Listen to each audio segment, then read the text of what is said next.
Madame Juliette Gréco, d'abord bonsoir et merci. Je vais vous lire ce que Boris Vian disait de vous, je ne vous apprendrai rien, mais ceux qui nous écoutent ce soir vont peut-être découvrir en quels termes Boris Vian vous avait portraituré. Gréco, dite la toutoune, signe particulier, toujours vêtue de noir.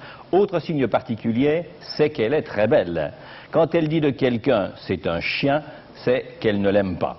S'amuse volontiers à s'en les dire, mais y arrive difficilement, malgré de louables efforts.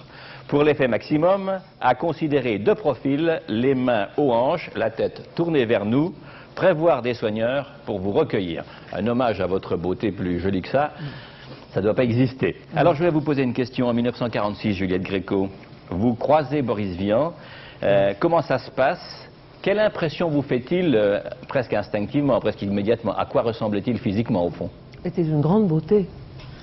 Il était d'abord d'une très grande beauté, et d'une beauté très étrange, d'une beauté archangélique.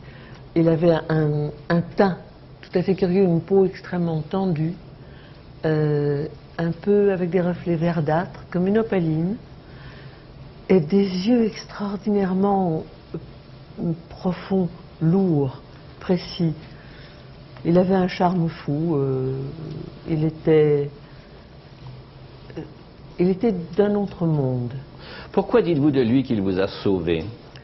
Il m'a sauvé, il m'a rendu la parole, ce qui peut-être n'est pas toujours agréable pour tout le monde, mais il m'a rendu l'usage des mots que je refusais totalement.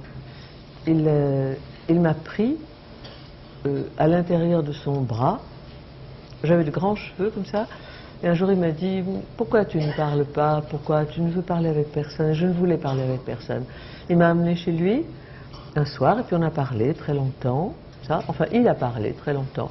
Et puis je suis retournée chez lui quand j'en avais l'envie, je remontais à pied jusque chez lui, et il m'a appris au creux de son bras que je pouvais parler. Mais il attendait qu'il fasse noir, ce qui était très astucieux et très tendre. Et un jour, je me suis aperçue que je répondais à ses questions. Et puis, j'ai repris presque confiance. J'avais une confiance totale, absolue en lui. J'ai eu le plus beau, le plus merveilleux, le plus extraordinaire psychologue ou psychiatre qu'on puisse rêver, parce qu'en même temps, il était mon frère. Il était mes amours verticales.